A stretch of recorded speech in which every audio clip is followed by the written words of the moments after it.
Dans le test 7, on va parler de la dernière loi discrète à support infini du cours qui est la loi de Poisson.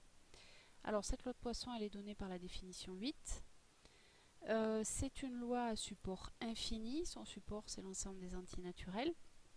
Alors le théorème 7 qui donne l'espérance et la variance d'une loi de Poisson, je ne le démontre pas.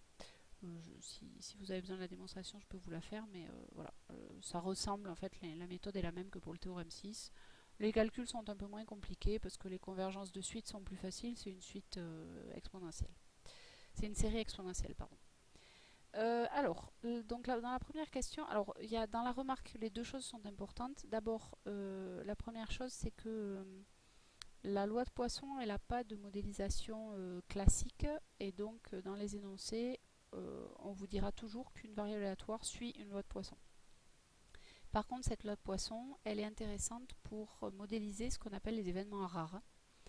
Et en particulier, un événement rare est pénible à utiliser, c'est lorsqu'on a une loi binomiale avec une probabilité de succès très petite.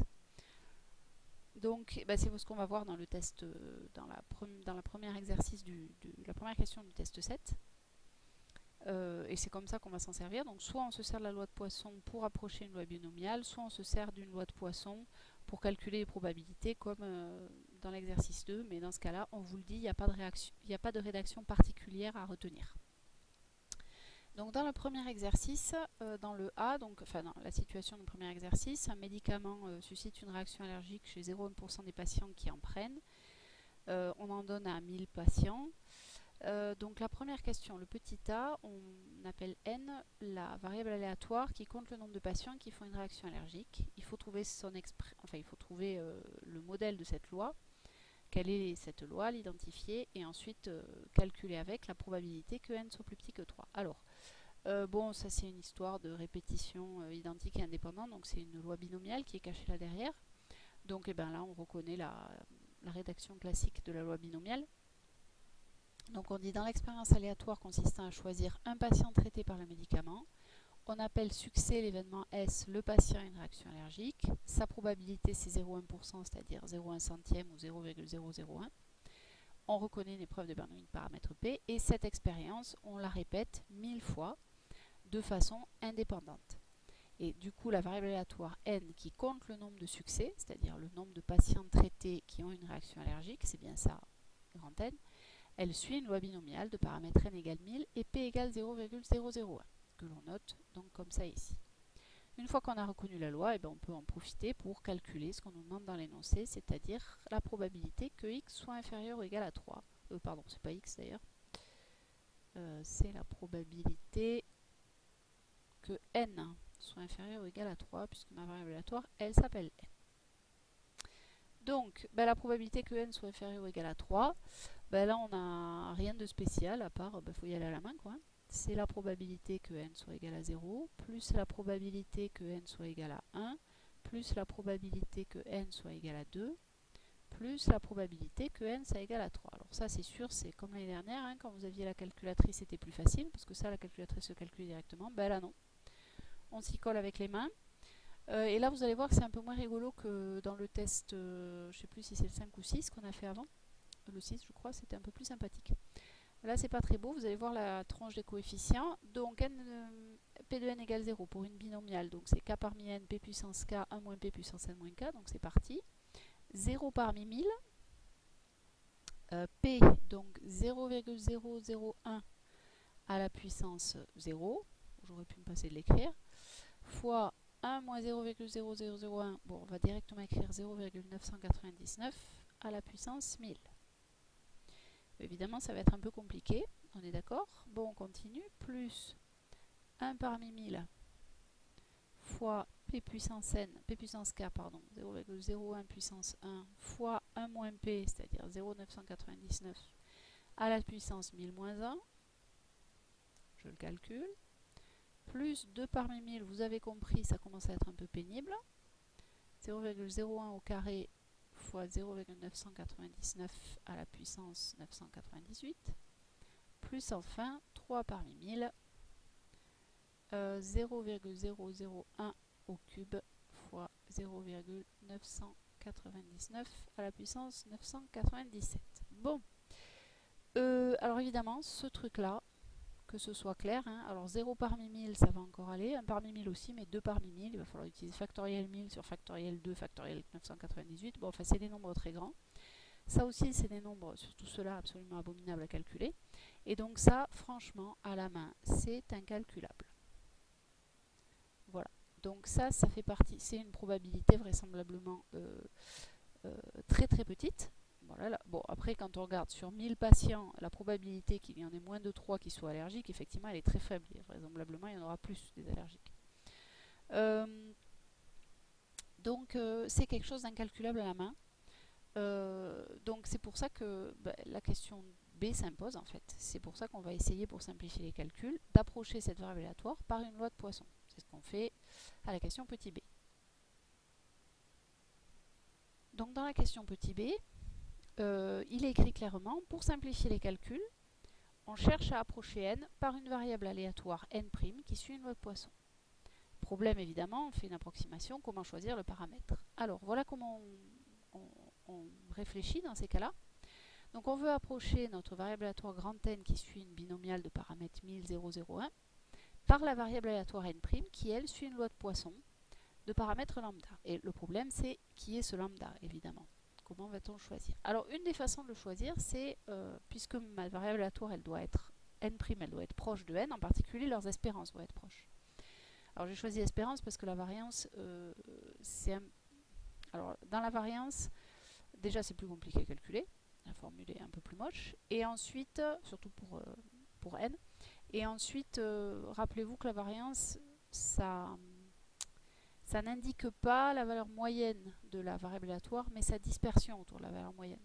Donc quand on veut faire une approximation, on peut commencer par voir est-ce que quelles conditions doivent avoir ma variable aléatoire n' pour que sa moyenne soit identique à la moyenne de n. Ça fera une première approximation si vous voulez.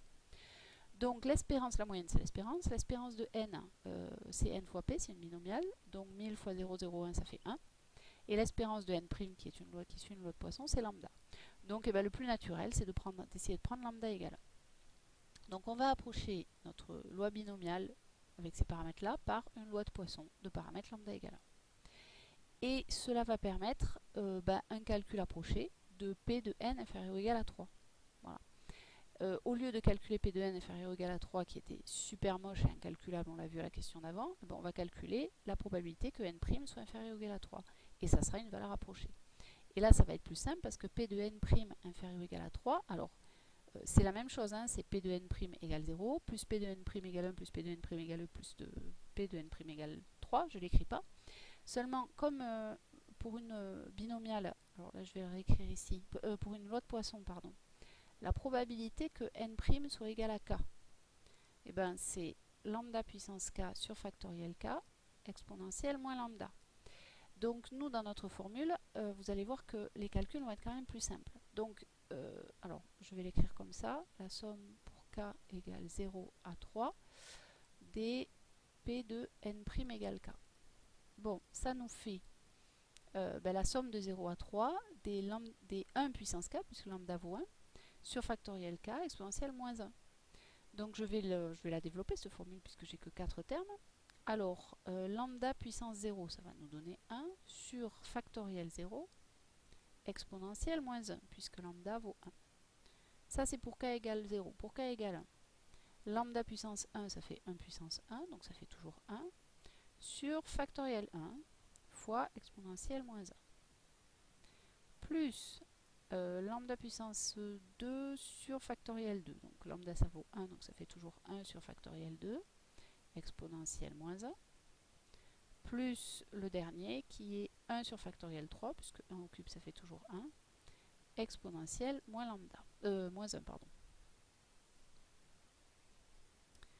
Alors avec tout ça on peut factoriser le exponentielle moins 1 évidemment. Et alors après on calcule 1 sur factoriel 0 ça fait 1 sur 1, donc 1. Plus 1 sur factoriel 1 ça fait encore 1 sur 1, donc 1. 1 sur factoriel 2 ça fait 1 sur 2. Et 1 sur factoriel 3, ça fait 1 sur 3 fois 2, c'est-à-dire 1 sur 6. Bon, tout ça, on va le mettre sur 6. Hein. Ça nous fait donc du 2 fois 6, 12, plus, ça il faut multiplier par 3, 3 plus 1, là, lui il y est déjà, tout ça sur 6, et donc ça nous fait, alors 12 et 3, 15, 16 sixièmes de exponentielle moins 1, si on le simplifie un petit peu, ça nous fait 8 tiers de exponentielle moins 1, moins 1 j'ai dit.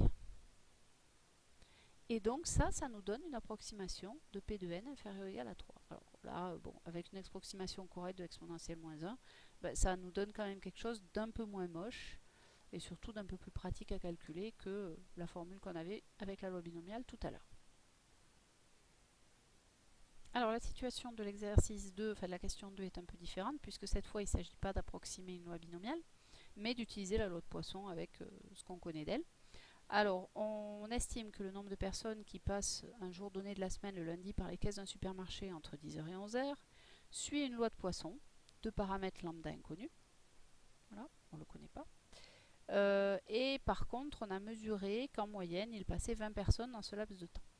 Donc la première question, c'est calculer la probabilité pour que 20 personnes y passent exactement à ce moment-là. Alors pour calculer cette probabilité, c'est-à-dire P de x égale 20, il nous faut évidemment la valeur de lambda. Et pour ça, on utilise l'espérance. Voilà. L'espérance de lambda, pardon, l'espérance de x, excusez-moi. Hop, espérance de x, c'est lambda pour une loi de Poisson. Et d'après le gérant, c'est donc 20, puisqu'en moyenne, il passe 20 personnes.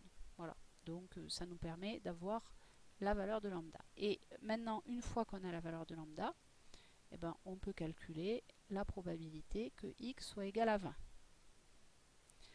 20. Et donc on utilise la formule, eh ben, ça fait 20 puissance 20, lambda puissance k, sur factoriel k, sur factoriel 20, fois exponentielle moins lambda, c'est exponentielle moins 20.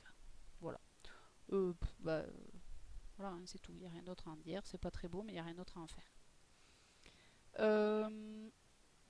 Ensuite, calculer la probabilité pour qu'il en passe plus de 3. Alors là, on demande la probabilité que x soit plus grand que 3.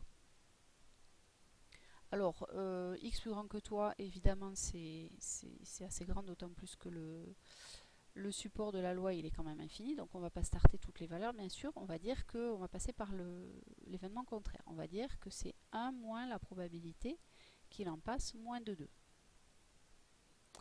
Et donc 1 moins, et ça on va le décomposer, hein. 1 moins, eh ben, la probabilité que x soit égal à 0, plus la probabilité que x soit égal à 1, plus la probabilité que x soit égal à 2. Et là on va utiliser ce qu'on sait sur la loi de Poisson. Donc la probabilité que x soit égal à 0, ben, par définition c'est lambda puissance k, donc 20 puissance 0 sur factoriel 0 exponentielle moins 20, plus, alors ensuite pour k égale 1, 20 puissance 1 sur factoriel 1 fois exponentielle moins lambda, exponentielle moins 20, plus 20 puissance 2 sur factoriel 2 fois exponentielle moins 20, toujours pareil. On utilise la formule qu'on a vue juste avant. Alors on simplifie, 20 puissance 0 sur factoriel 0. Alors oui, avant de simplifier, on peut quand même factoriser, penser à factoriser par exponentielle moins 20, parce que ça y sera toujours. Facteur 2, alors 20 puissance 0 sur factoriel 0, ça fait 1. 20 puissance 1 sur factoriel 1, ça fait 20 sur 1, donc 20. Et 20 au carré sur factoriel 2, 20 au carré ça fait 400. Et factoriel 2 ça fait 2, 400 sur 2 ça fait 200. Donc ça nous fait 1 moins 221 exponentielle moins 20. Et alors si dans l'énoncé on a la chance d'avoir une valeur approchée de exponentielle moins 20, et bien on doit donner une valeur approchée de cette probabilité là. Et voilà, c'est terminé avec les lois usuelles discrètes.